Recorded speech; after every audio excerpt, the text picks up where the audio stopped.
What if the most dangerous trap for the human mind isn't failure, but a small taste of success? There is a subtle cognitive poison known to ancient Sufi masters and now identified by modern psychology that makes us believe we are giants when we are, in fact, standing on the shoulders of giants. It's a distortion of scale, a funhouse mirror for the soul, where our reflection appears immense while the world around us shrinks. This isn't the brash, loud arrogance we can easily spot and dismiss. It's a much quieter, more insidious condition, a creeping sense of self-importance that feels less like a choice and more like a logical conclusion. It's the voice that whispers, "You did this. You are the reason for this success. You are the guide." And the moment we begin to believe it, we step onto a path that inevitably leads to a reckoning.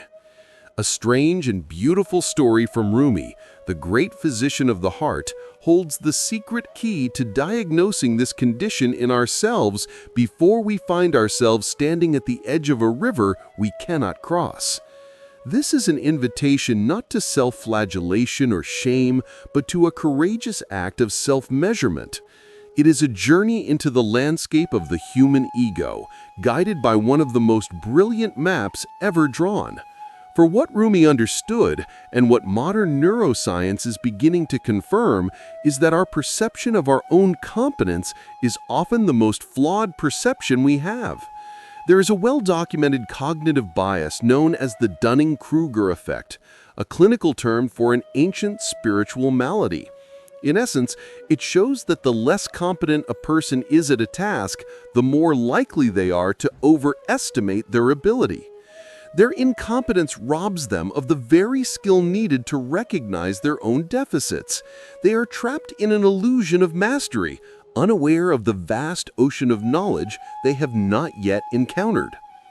Rumi's story is a living portrait of this phenomenon, a parable that acts as both a diagnosis and a cure.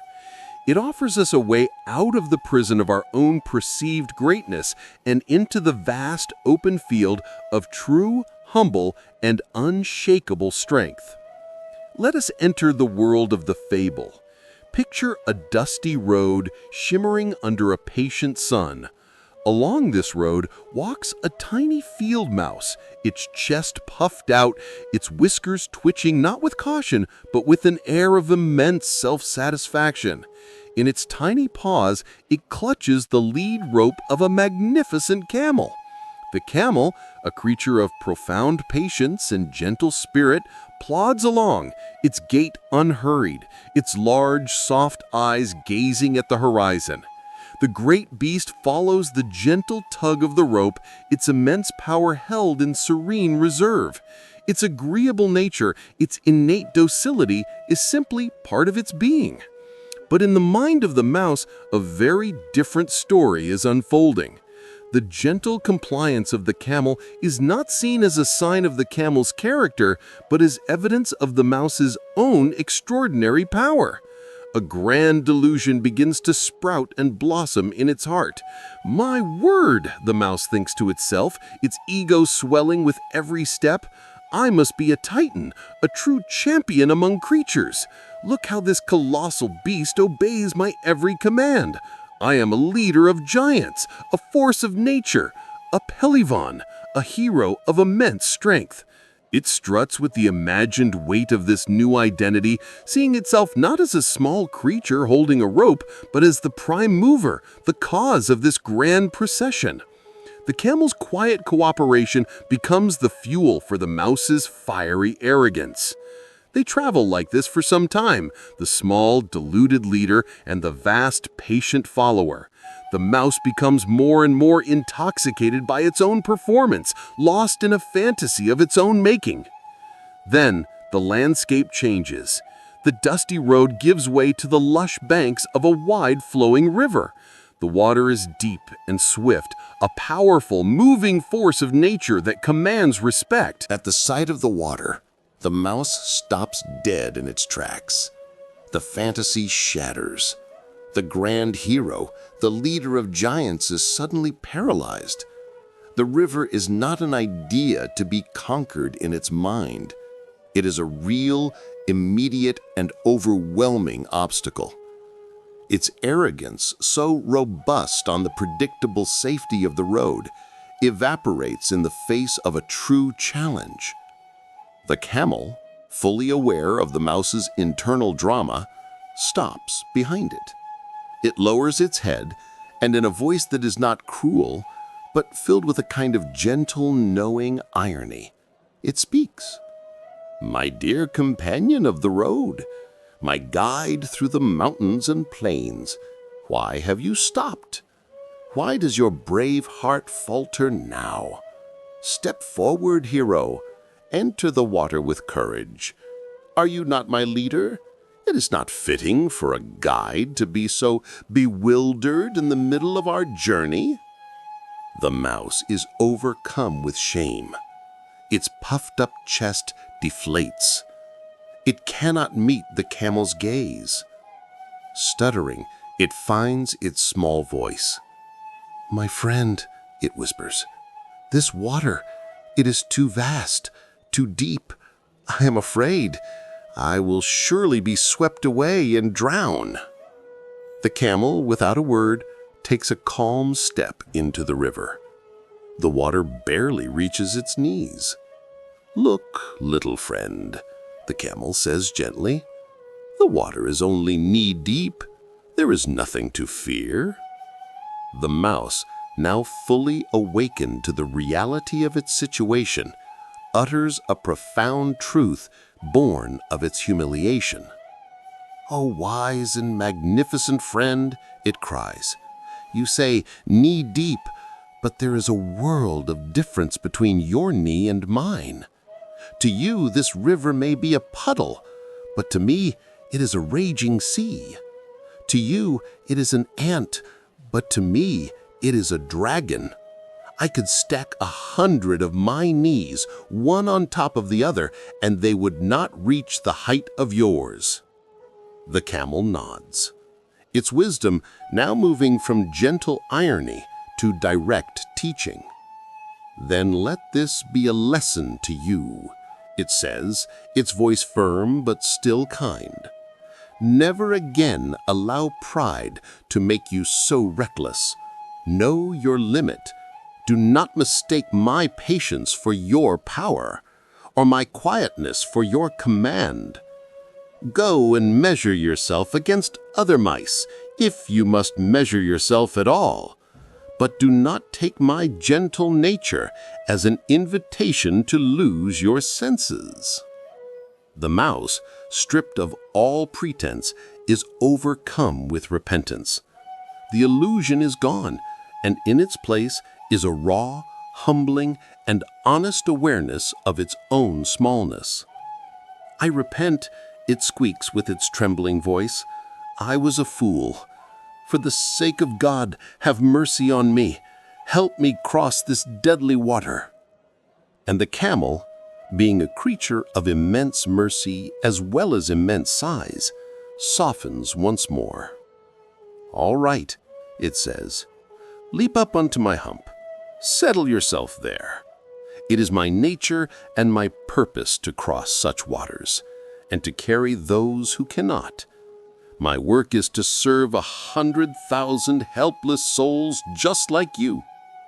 And so, the tiny, humbled mouse is carried across the vast river on the back of the gentle giant it once believed it was leading.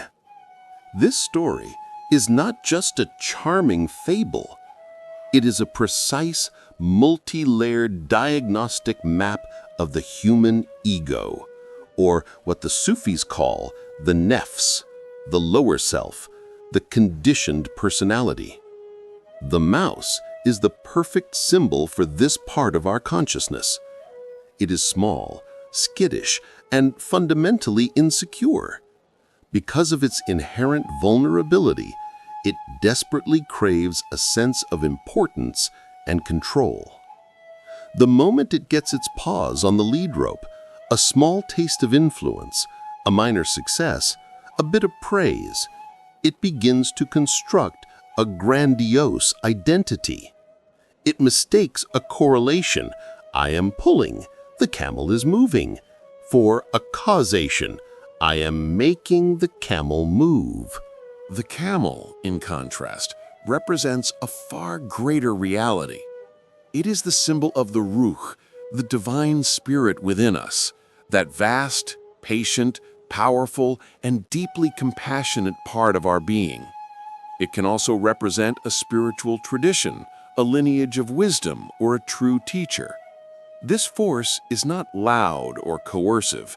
Its nature is gentle, patient, and accommodating. It allows the ego to think it's in charge, just as a wise parent allows a toddler to help drive the car by holding a toy steering wheel. The parent knows who is really steering, but the child is happy in its illusion of control. The Ruh is the true source of our life's journey and power, but the Nefs is constantly trying to take credit for the movement. This dynamic is at the heart of the spiritual journey. We achieve something. We write a book, we get a promotion, we successfully guide a project, and the mouse of the ego immediately starts its monologue. I did it. My talent, my intelligence, my hard work made this happen. We are holding the rope, and the camel of life, grace, and circumstance is moving, but we attribute it all to our own heroic pulling. The river is the inevitable moment of truth. It is the crisis, the challenge, the problem that is utterly beyond the ego's capacity to solve. It could be a serious illness, the loss of a loved one, a professional failure, or a deep existential crisis. It is the moment when the ego's strategies, control, planning, assertion, are revealed to be as useless as a mouse trying to command a flood. This is a terrifying moment, but it is also a moment of grace. The shattering of the ego's delusion is the prerequisite for true salvation. As Rumi says elsewhere, the wound is the place where the light enters you. The river that threatens to drown the mouse is the very thing that forces it to seek a higher power. The camel's response is crucial. It does not punish the mouse. It does not abandon it. It first uses gentle irony to expose the absurdity of the mouse's arrogance. This is the universe holding up a mirror to us. Then, when the mouse has confessed its true size, the camel offers the core teaching: know your limit. In the modern world, this advice might sound restrictive, an affront to our ambition to be limitless. But in Sufi thought, knowing your limit is the very definition of wisdom and the beginning of true freedom. It is not about self-deprecation. It is about right-sizing. It is the honest and accurate assessment of one's own capabilities in relation to the vastness of reality. The philosopher Socrates built his entire method on this principle. His famous declaration, "The only true wisdom is in knowing you know nothing," is the confession of the mouse after seeing the river. It is the foundational act of humility from which all true learning can begin. As long as the mouse believes it is a hero leading a camel, it can learn nothing. It is trapped in a feedback loop of its own self-congratulation. The moment it confesses, "I am small and the river is vast," it becomes teachable. It becomes open to grace. The story directly critiques the modern, often Western tendency to flatten hierarchies of wisdom. The user's provided text astutely points out the common refrain, "He's just a person, I'm just a person." This mindset, which feels democratic and egalitarian on the surface, can be a subtle form of the mouse's arrogance. It denies the reality of mastery, experience, and spiritual depth. It allows a person who has read a few articles online to believe they are on the same level as a scholar who has dedicated 60 years to a single subject. It allows someone who has had a fleeting spiritual experience to see themselves as the equal of a saint who has spent a lifetime polishing the mirror of their heart. This is not to say that some people are inherently better than others. All are equal in their essential humanity. But we are not all equal in our skill, our knowledge, or our spiritual station. The camel's knee is in fact much, much higher than the mouse's. To deny this is to live in a dangerous fantasy. True respect and the possibility of learning begin with acknowledging this difference in scale. The camel's final act of carrying the mouse is the story's ultimate promise. The moment we surrender our false, ego-driven strength, we gain access to a true, boundless strength. The instant the mouse relinquishes the illusion of control, it is lifted up and carried by a power infinitely greater than its own. This is the essence of faith, of surrender, Islam in its deepest sense, of letting go. It is the realization that our job is not to heroically pull the camel, but to humbly ask for a ride. Now let us bring this ancient story into the quiet laboratory of your own experience. Allow yourself a moment of stillness, a moment to step away from the noise and the performing. Find a posture that is both relaxed and alert. Let your breath be your anchor. With each inhale, feel the air filling you. With each exhale, feel a layer of tension releasing from your body. I want you to bring to mind an area of your life where you feel competent, successful, and in control.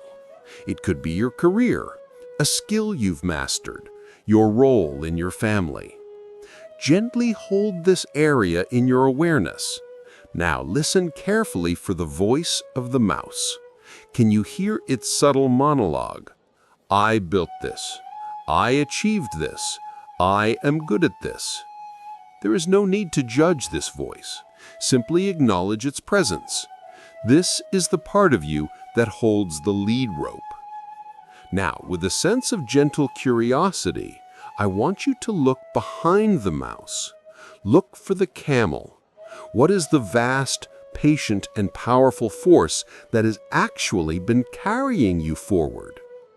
Perhaps it is the generations of family that came before you, whose sacrifices created the platform you stand on.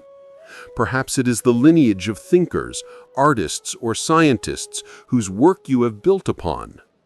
Perhaps it is the quiet, intuitive wisdom of your own spirit, your Ru, that has guided you through countless challenges. Perhaps it is grace, luck, or the sheer gift of being alive. Take a moment to acknowledge this immense, quiet power that has been walking with you all along. Feel the truth of it. You were holding the rope, yes, but you were not the source of the momentum. As you hold this image, the tiny mouse of your ego and the magnificent camel of this greater reality, feel the sense of scale shifting inside you. Feel the gentle release of the burden of having to be the hero. You don't have to be the prime mover. You are a participant, a passenger, a partner. Finally, look ahead on your path. What is the river on your horizon? What is the challenge you know is coming that the mouse part of you is terrified of? An unavoidable change, a difficult conversation, a goal that seems too big. Acknowledge the mouse's fear, and then, in this quiet space, practice the turning. Turn from the river to the camel. In your heart, practice the mouse's final plea. I cannot do this alone. Please, carry me. Feel what it is like to surrender the need to be in control and to trust in that greater, quieter, and infinitely more capable power. Breathe into this feeling of humble release. This is the secret strength that the arrogant can never know. The journey Rumi maps for us is a journey from the constricted, fragile pride of the mouse to the expansive, effortless power of the camel. It is the realization that true self-worth is not found in inflating our own importance, but in understanding our place within a much larger, interconnected whole. Humility is not thinking less of yourself. It is thinking of yourself less. It is the quiet confidence that comes from knowing you are connected to and carried by a power that is both within you and far beyond you. The world will continue to encourage our inner mouse. It will praise its strutting, reward its perceived control, and feed its delusions. But life, in its infinite wisdom, will also continue to place rivers in our path, and each river is an invitation. It is a chance to stop pulling on the rope, to confess our true size, and to finally experience the grace of being carried. The journey to vastness begins not with a heroic leap, but with a single, honest admission of our own smallness. And in that admission, we find ourselves lifted onto the back of a giant, ready to cross any water that comes our way.